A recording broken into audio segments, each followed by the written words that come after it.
Todos. Y como pueden ver en pantalla, vamos a hablar acerca del guarda y 4 características de Dios como el guardador de nuestras vidas. Y vamos entonces a mirar el Salmo 121 y encontramos en este texto al salmista, quien lo vamos a llamar el viajero. Vamos a entender el porqué. Y también encontramos al guardián del salmista, que es Dios, y lo vamos a llamar el guarda.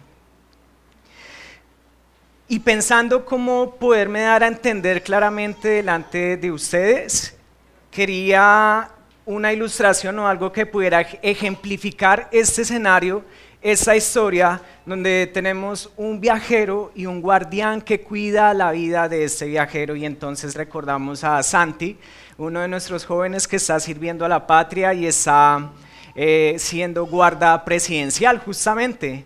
Y de repente surgió el argumento de que no servía el ejemplo, porque alguien podría pensar, si el presidente falla en su labor como presidente, ¿valdría la pena cuidar de él? Y la respuesta está entonces en que el guarda cuidará del presidente si es leal a su propia labor como guarda presidencial. Entonces, si miramos el cuidado de Dios en la vida del viajero, de acuerdo a cómo el viajero se comporta, entonces el viajero podría estar en peligro, pues depende de cómo él actúe. Pero si miramos el cuidado de Dios en la vida del viajero de acuerdo al carácter de Dios, entonces el viajero estará seguro. ¿Cuándo? Miren al finalizar, por favor, en el Salmo 121, la última línea dice, desde ahora y para siempre.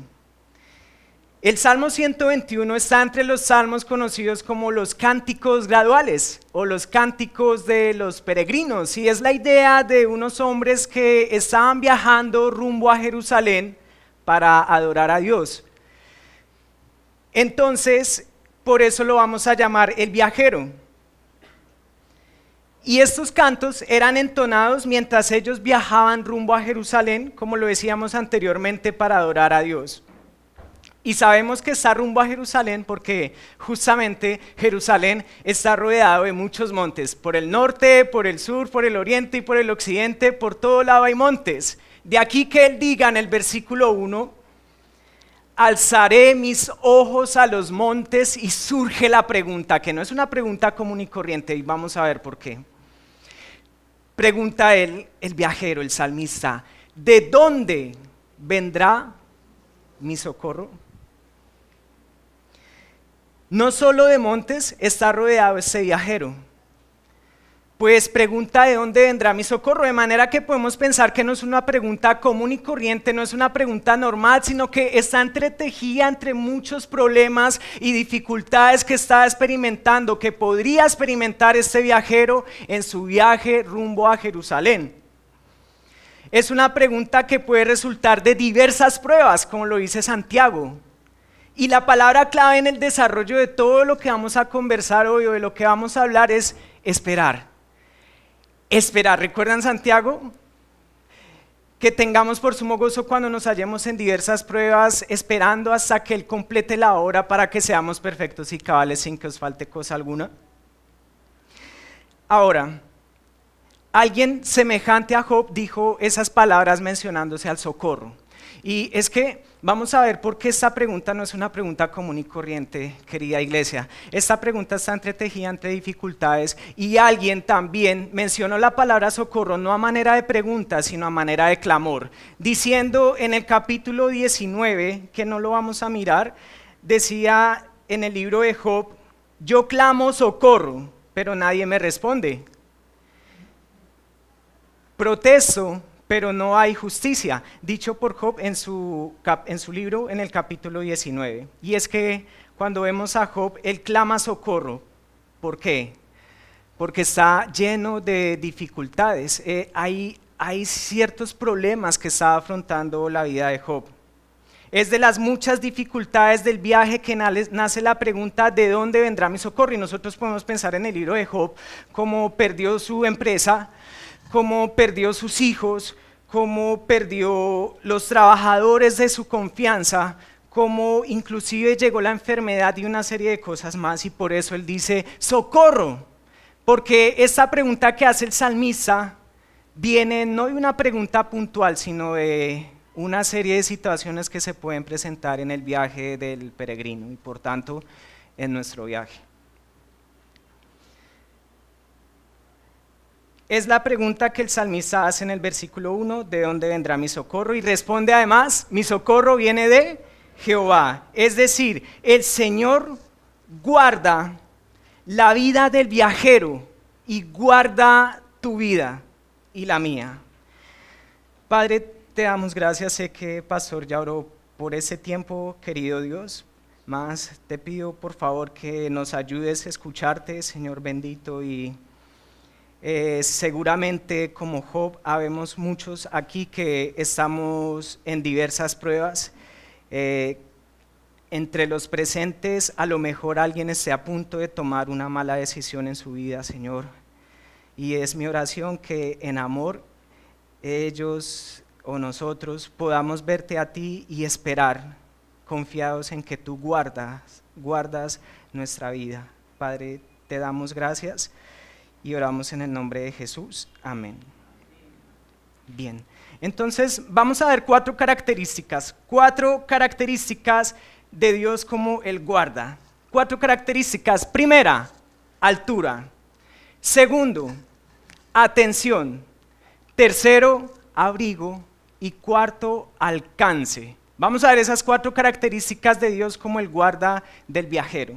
Y vamos a empezar entonces con la primera característica y es la altura del cuidado de Dios, la altura de Dios como el guarda de nuestra vida. Y dice al comienzo, miremos por favor nuestras Biblias, versículo 1, alzaré mis ojos a los montes, ¿de dónde vendrá mi socorro? Y dice después en el versículo 2, mi socorro viene de Jehová, que hizo los cielos y la tierra. Y llama la atención que el viajero no dice, alzaré mis ojos a Jehová, no, empezando él dice, alzaré mis ojos a los montes. Como si por un momento pusiera su mirada en asuntos terrenales. Si es cierto, puede ser una pregunta retórica que ya tiene una respuesta, y es que no hay otro lugar donde podamos encontrar socorro, sino solamente en Dios. Sin embargo, podemos apelar un poquito al hecho de que él estaba poniendo sobre el escenario los montes, pero luego dice, mi socorro viene de Jehová, que hizo no solamente los montes, sino que también hizo la tierra que contiene los montes, y no solamente la tierra y los montes, sino también hizo los cielos. Menciona el versículo 2, mi socorro viene de Jehová, y da la característica del guarda diciendo que hizo los cielos y la tierra, y es que por encima de los montes está el que hizo a los montes, la tierra y el cielo. Podríamos preguntarle al viajero, ¿para qué pensar en montes cuando Dios los hizo? Esta palabra o esta frase que hizo los cielos y la tierra también la encontramos en otro libro de la Biblia. Justamente en el ejemplo que mencionamos anteriormente, Job. Y es que sucede algo en la vida de Job que es muy particular, porque nosotros sabemos que Job, de acuerdo a lo que hemos conocido, es que Job era un hombre justo, ¿verdad? Era un hombre justo.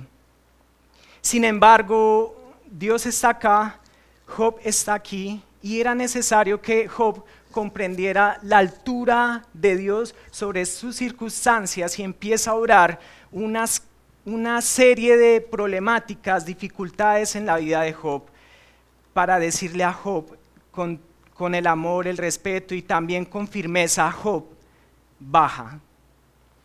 Entonces, Dios empieza a orar en la vida de Job. Perdió sus empleados, ¿verdad? Perdió su negocio, su empresa, su sustento, y Dios dice mediante estas circunstancias, Job, baja. Y sigue adelante y dice que perdió su casa también. Perdió sus hijos, además. Y Dios, mediante esta soberanía que tiene, dice a Job, baja. Porque el propósito de Dios, por supuesto, era que él entendiera su altura. Y no solamente se detiene ahí, su esposa le da la espalda, ¿verdad? En lugar de recibir un apoyo, su esposa le da la espalda. Y sus amigos, que de pronto a lo mejor tendrían que restaurarlo con espíritu de mansedumbre y levantarlo y animarlo, lo que hicieron fue buscar entre medio de argumentos el por qué él estaba experimentando estas dificultades, y empiezan a argumentar y hablan los que tienen gran experiencia, los que tienen gran conocimiento, y surge un argumento y surge otro argumento y todo esto, pero estos argumentos eran más terrenales, a la altura de los montes y no a la altura de Dios, hasta que surge un joven que dice, hey, ustedes que están discutiendo, alcen sus ojos a lo alto y miren. Y es un joven llamado Eliú, que tiene una comprensión acerca de la salvación de Dios, de la justicia de Dios y de la grandeza de Dios, y dice, no sigan argumentando ni razonando, ¿por qué le está pasando esto a Job con argumentos terrenales? Hagan algo, miren a lo alto. Y entonces Eliú prepara el escenario para que aparezca Dios en su trato con la vida de Job, queriendo que Job baje para que Dios sea alto. Y es interesante porque el argumento que utiliza Dios para mostrarle a Job que Él es alto sobre todas las cosas es justamente que Él es el creador de los cielos y la tierra, como lo dice el Salmo en su versículo 2. Y dice Job, párate como un hombre, párate firme y escucha. ¿Dónde estabas tú cuando yo fundé la tierra? Y empieza a mencionar algunas maravillas de la creación de Dios, el mar, las estrellas, la luz, etcétera, etcétera, etcétera. Y vemos que Job va bajando y va siendo más humilde delante del que es alto, hasta que Job dice, Dios, pondré mi mano en mi boca y callaré. Ya no estaba razonando tanto. Y luego Dios da el argumento final. ¿Y saben cómo lo hace? Es muy interesante. Utiliza a un monstruo marino, el Leviatán.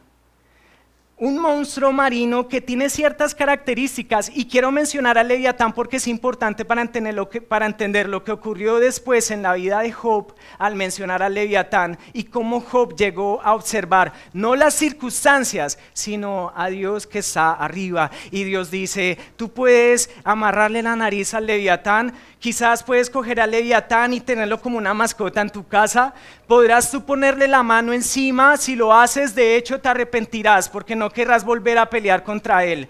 Este animal, ese monstruo marino, dice Dios, que tiene los ojos rojos como el atardecer, que tira rayos por su boca y que tira fuego de su boca, y que cuando se mueve parece que todo el mar está blanco por la grandeza que tiene, y que tiene doble armadura en su vientre, y que sus escamas son tan afiladas como el vidrio, y que están tan pegadas y entretejidas que ni siquiera el aire puede atravesarlas. Dice además de este monstruo marino que es tanta su grandeza y su potencia que cuando aparece, no los hombres comunes y corrientes, los grandes hombres, los poderosos de la tierra, no van a tener miedo delante del Leviatán. Dice la Escritura que van a tener terror delante del Leviatán, y es entonces el Leviatán que genera terror a los hombres, un ser, una criatura creada por el que hizo los cielos y la tierra, de manera que Dios le está enseñando a Job que por encima de las circunstancias Dios tiene total control, y que aquello que a los hombres pueda generar terror y temor, aún Dios lo controla. Y entonces Job dice, de oídas te había oído, mas ahora mis ojos te ven, y comprende la altura de Dios en su vida, de que no importa lo que esté experimentando, Dios es más grande que lo que él está experimentando. Entonces Job mira lo alto, pues Dios tiene el control de todo. El Señor, queridos hermanos, el Señor guarda la vida del viajero y la nuestra. Por tanto, en el versículo 3 les invito a mirar sus Biblias. Dice, no dará tu pie al resbaladero. Vamos a la segunda característica. La segunda característica de la vida, de el guarda, que es Dios, es su atención, su atención. ¿Saben? Cuando dormimos para descansar, es productivo, ¿cierto? Cuando dormimos por pereza o por otras razones, ya no es productivo, es improductivo. Recuerdo hace unos años cuando Josué, nuestro hijo, era un bebé y llegué de trabajar y por supuesto sí soy flaquito, pero tengo la fuerza suficiente de alzar un bebé, de poder pasar un pañal a mi esposita para que lo atienda o puedo ser productivo en algún sentido, ¿verdad? Pero llegué muy cansado y adivinen qué pasó, a dormir. Entonces mi esposa se enfrenta a un escenario donde está, ¿verdad?, con el niño, y el niño empieza a llorar, y entonces ella se da cuenta que el niño tiene gasecitos y empieza a hacer los masajes, ¿verdad?, para que saque los gasecitos, y está ahí en medio de esa circunstancia, y tras del hecho llega nuestro bebé y adivinen qué, se hace sus necesidades. Y entonces está mi esposita y coge las piernas del niño y levanta y tiene esta mano libre y los pañales por allá y está en una circunstancia difícil y adivine qué hace el esposo de la esposita. Dormir. Entonces ella en medio de esta circunstancia caótica, lo primero que ve a su alrededor es una almohada y la tira cual jabalina en el aire y aterriza en mi cabeza y por supuesto que así. Despierto totalmente. No puedo culparla, fue el recurso que tenía a la mano. Pero era improductivo porque estaba durmiendo. ¿Saben? Dios nos habla constantemente acerca de velar. Velad y orad para que no entréis en tentación. Además, sed sobrios y velad porque vuestro adversario, el diablo, como león rugiente, ¿verdad?, a estar atentos. Y nos encontramos entonces en un escenario en Mateo capítulo 26, no lo vamos a buscar para quedarnos en este pasaje.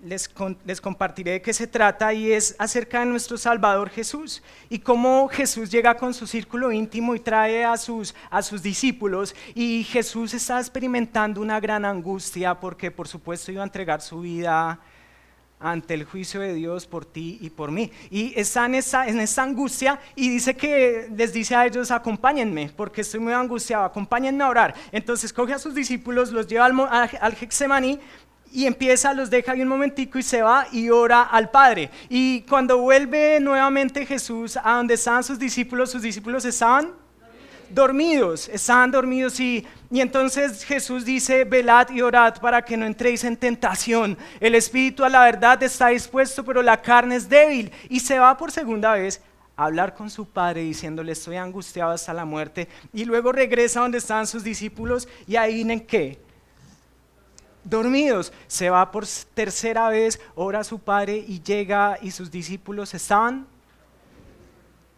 dormidos.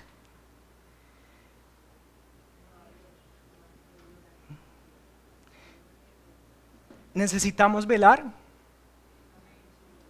¿Saben qué hace Jesús mientras por torpeza o por alguna otra razón nosotros dormimos frente a las cosas de Dios? Mientras ellos dormían, Jesús oraba. Y recordamos las palabras de Jesús a Pedro: Simón, Simón, he aquí Satanás te ha pedido para zarandearos como a trigo, pero yo he rogado por ti para que tu fe no falte. Eso hace el Señor mientras quizás nosotros estamos durmiendo. Esa es la fidelidad del guarda, que siempre está atento, a pesar de que ellos duerman o nosotros durmamos, o que el viajero duerma, él no duerme, él está atento. Estos llamados a ser atentos con el Señor, pero si llegásemos a dormir, él no duerme. Ahora, por si fuera poco, si nos queda alguna duda, Perdón, el viajero enfatiza. Miren, cuando nosotros estamos hablando y queremos enfatizar, generalmente alzamos la voz, ¿verdad? O a lo mejor si queremos enfatizar, podemos lanzar un grito. O si para los escritores cuando quieren enfatizar una idea, darle fuerza a la idea, lo que hacen es poner negrilla a lo que están escribiendo o poner una línea debajo que se note o comillas, o porque el escritor quiere que resaltar algo muy importante en la Biblia. Cuando Dios quiere enfatizar algo, utiliza la repetición. De aquí que Jesús diga, de cierto os digo. O el profeta Isaías en el capítulo 6 de su libro, cuando ve la grandeza de Dios, no solamente dice santo, sino que perplejo frente a lo que Dios es, dice santo, santo. Y no solamente santo, santo, sino santo, santo, santo es el Señor, enfatizando una verdad acerca de Dios.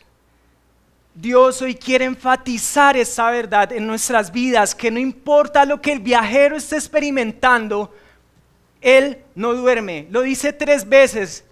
Quisiera por favor que lo veamos en nuestras Biblias. El versículo 3, segunda parte hasta el 4. Dice, ni se dormirá el que te guarda. He aquí no se adormecerá ni dormirá. Por si nos queda dudas, lo dice 3 veces. Él está atento, atento. La palabra en el original en esencia es la misma. Él guarda a Israel. Y guarda a Israel es algo importante también de tener en cuenta, porque la fidelidad de Dios, como lo mencionábamos al principio, que Él cuide al viajero no depende del viajero en sí mismo, pues dice Él guarda a Israel, y nosotros conocemos a través de la historia, por supuesto, y también del libro de Jueces que lo estudiamos, que el pueblo de Israel se mantuvo leal, ¿sí o no? No se mantuvo leal. El pueblo de Israel fue infiel a Dios. Sin embargo, dice Dios que Él guarda a Israel, enseñándonos entonces que el cuidado o la atención del guarda no depende de quién es cuidado, sino de su carácter mismo. El Señor guarda la vida del viajero y la nuestra. Vemos la tercera característica, el abrigo de Dios. Entonces, la altura, la atención y el abrigo de Dios. Y vamos entonces a mirar el versículo 5, dice Jehová, allí en nuestras Biblias podemos verlo en el versículo 5, Jehová es tu guardador, Él guarda, te protege y te cuida. Y dice además, Jehová es tu sombra a tu mano derecha. Vemos entonces el abrigo inmediato en cualquier momento del viaje. Y recordamos la semana pasada que estuvimos con Yassi y Alfonsito, mi suegro, me decía antes de venir acá a Santa Marta que al mediodía no se podía salir a hacer muchas cosas, que generalmente, culturalmente, al mediodía uno trata de no hacer mucho, ¿verdad? Porque hay un sol que es fatigante, ¿cierto? Y estábamos en Sanitas con mi esposita y era increíble porque estaba haciendo un calor, un sol de mediodía que conocemos acá en Santa Marta, y estábamos sentados ahí bajo un árbol y ella me decía, es increíble cómo solamente nos cambiamos ahí a la luz y ya se siente tanto el calor sofocante, ¿no? Pero ahí debajo, esa sombra, había frescura. Y sabemos que el sol desgasta, nos cansa más rápido, hay fatiga, empieza a haber escasez, necesidad de tomar, de comer, ¿verdad? Ciertas características que ocurren cuando el sol cae sobre las personas. Y entonces él dice, Jehová es tu guardador, Jehová es tu sombra a tu mano derecha. La sombra es la misma idea en términos de comparación al Salmo 91. El que habita al abrigo de Dios, del Altísimo, morará bajo la sombra del Omnipotente. Indica la protección de refrigerio tan ansiado por los viajeros expuestos al ardor implacable del sol. En un viaje así, una sombra es muy valiosa. Cito el Salmo 57:1. Ten misericordia de mí, oh Dios, ten misericordia de mí porque en ti ha confiado mi alma. Y en la sombra de tus alas me ampararé hasta que pasen los quebrantos. ¿Se dan cuenta? A la sombra de tus alas me ampararé hasta que pasen los quebrantos. No sé, el salmista, el viajero posiblemente podría experimentar quebrantos. Y a lo mejor tal vez entre los que estemos presentes haya quebrantos. Entiendo entonces por qué Dios hoy quería hablar acerca de que Él guarda. Y entonces dice, Él guarda nuestras vidas. Esperen bajo la sombra del Omnipotente hasta que pasen los quebrantos. ¿Por qué? Los quebrantos pasarán. No tomar decisiones a la ligera el viajero, sino esperar bajo la sombra de Dios, bajo su sombra. Y dice que el versículo 6, el sol no te fatigará de día ni la luna de noche. Cito un comentario de Mundo Hispano que dice, en contraste en el versículo 6, sol y luna, es una manera hebrea de usar dos opuestos para hablar de la totalidad. Dos opuestos, dos contrastes, dos comparaciones para hablar de una esencia, de totalidad. Dice, se llama inclusión. Entonces lo que está diciendo es que en este caso señala la totalidad de los peligros tanto en el día como en la noche en el camino del salmista a Jerusalén.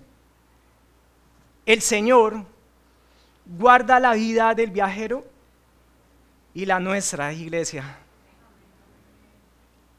Y finalizamos con la última característica del guarda, que es Dios, y es el alcance de su protección, el alcance de su cuidado.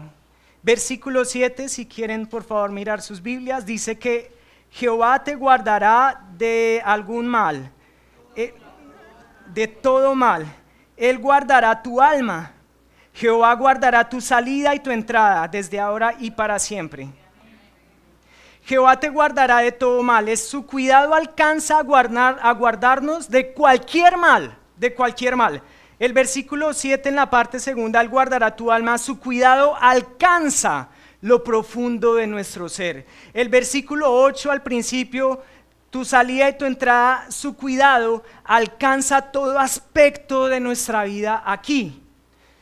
Y la última parte de ese mismo versículo, desde ahora y para siempre, su cuidado alcanza para ahorita y para más prontico y para más allá y por siempre.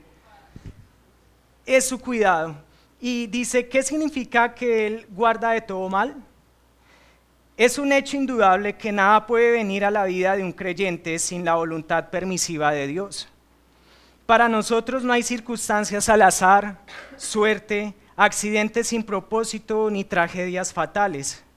Aunque Él no es el autor de enfermedades, sufrimientos, entre otros, soberanamente los permite y controla para el cumplimiento de sus propósitos. Mientras tanto, los hijos suyos que confían en Él pueden saber que todas las cosas les ayudan a bien, a los que son llamados según sus propósitos. Romanos capítulo 8, versículo 28. Y si pensamos en males, bueno, hay hartos, ¿verdad? Hay hartos males. Hay un mal del cual se refiere un hombre que conocemos mucho acerca del pecado, y en Romanos dice que el pecado para mostrarse pecado. Dice literalmente así, es como si no hubiera otra palabra tan fuerte para describir el pecado, sino el pecado mismo, porque no dice el pecado para mostrarse infierno, pues allá van a ir todos a causa del pecado. No dice el pecado para mostrarse Satanás, pues ciertamente el pecado condujo a Satanás a hacer lo que es. No dice el pecado para mostrarse injusticia o un monstruo, porque el pecado es peor que esto. El pecado es un mal que desgasta nuestras vidas, que quita los propósitos de nuestra vida, que nos hace malgastar dinero, malgastar tiempo, perder tiempo con nuestros seres queridos. Si algo el viajero podía experimentar en su viaje, por supuesto, nosotros como viajeros en esta vida también podemos experimentar una lucha en contra del pecado, y sin embargo Dios, Él cuida también del pecado mismo. Él guardará tu alma. Dice, el alma que en Jesús reposa, nunca a sus enemigos entregada será. El alma, aun con el infierno en su contra, él nunca, no, nunca la desamparará. Richard King, 1787. El versículo 8 también hay una inclusión. Asimismo, en el versículo 8, tu salida y tu entrada es que abarca todos los aspectos de la vida. Cualquier cosa que nosotros estemos experimentando, por pequeña que parezca, Dios tiene el cuidado de esas cosas pequeñas. De aquí que Dios diga, o Jesús diga, que aún vuestros cabellos están todos contados. Y sé que lo hemos mencionado algunas veces, pero vale la pena volverlo a decir, que Dios es el juez supremo, es el gobernador, el que guarda, el que cuida el universo, ¿verdad? Pero no por eso deja de prestar atención a los detalles, y no por eso algo que a nosotros nos genere cierta dificultad, como en el viaje de la vida, Dios no la va a tener presente, pues aún vuestros cabellos están todos contados. Lo que está diciendo, mis queridos hermanos, es que Dios cuida de todo aspecto de nuestra vida. Ese es el alcance divino al guardar la vida del viajero. Desde ahora y para siempre, el Señor guarda la vida del viajero y la nuestra.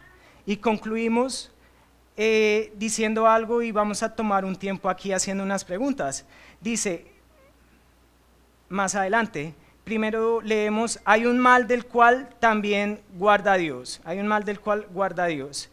Este mal es un mal que pone en peligro nuestra alma. Un mal muy grande en nuestro viaje por la vida. Y sé que quizás genere incomodidad, pero por favor podamos nosotros entender el deseo de Dios de guardarnos. Pero hay un mal que es muy terrible a todos los que estamos presentes, y es el infierno. El infierno es ese escenario del cual nosotros hemos escuchado, donde estamos ya por la eternidad separados de aquel que guarda la vida y de aquel que es el dador de todo bien. Y dice que el infierno es el mal que puede poner en peligro nuestra alma. Un mal muy grande. Y dice en Hebreos capítulo 9, versículo 15, dice, y de la manera que está establecido para los hombres, que mueran una sola vez, y después de esto el juicio. ¿Saben?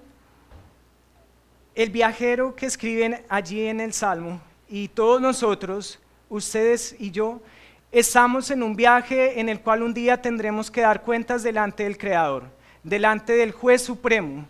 Un día estaremos delante de un juicio, y solamente allí nosotros vamos a saber, o no solamente allí vamos a saber, sino allí se va a ejecutar el justo juicio de Dios. Y la única forma en que podemos ser guardados del infierno también es con el guarda.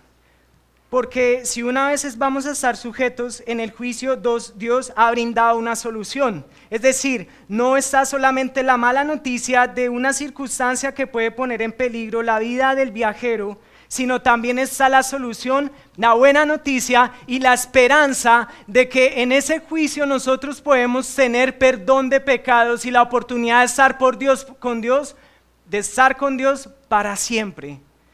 Juan capítulo 3, versículo 16 dice, si los que sepan pueden acompañarme, porque de tal manera amó Dios al mundo que ha dado a su Hijo unigénito, para que todo aquel que en él crea no se pierda, mas tenga vida eterna.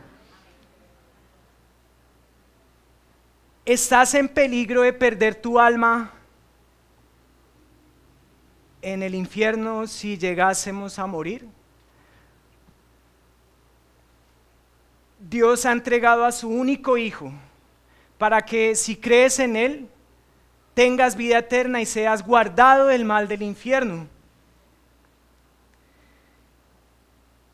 Y finalizamos con una palabra muy importante en el versículo 8 del capítulo 121 del libro de los Salmos, que dice, desde ahora y para siempre. Y ese desde ahora es digno de atención, porque generalmente Dios utiliza esta palabra para darnos la idea de que no hay tiempo para tomar una decisión. De aquí que Hebreos diga, si oyeres hoy su voz, si oyeres hoy su voz, no endurezcáis vuestros corazones, no cerremos nuestra mente, no cerremos nuestro corazón. Si oyeres hoy su voz, no endurezcáis vuestros corazones, de manera que la protección de Dios, el cuidado de Dios, la altura de Dios como guarda, que guarda nuestras vidas, la atención, el abrigo y el alcance, está dispuesto en este día para que ahora y para siempre tengamos su cuidado.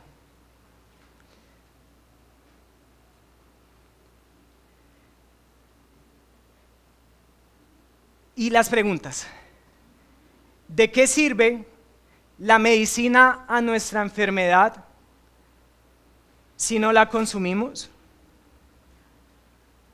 ¿Cómo aprovecha un jugo frente a la sed si no lo tomamos? ¿Cómo aprovecha la Biblia a nuestras mentes si no la leemos? ¿De qué sirve el Señor Jesús a nuestra salvación si no creemos y confiamos en Él? ¿Qué provecho tiene el guarda en el cuidado de nuestra vida si no vamos a Él? Confía en Él ahora. Guárdate en Él ahora. Corre a sus brazos ahora. Vengan a mí todos ustedes que están cansados y agobiados, y yo, dice Jesús, les daré descanso. Vamos a Jesús, querida iglesia.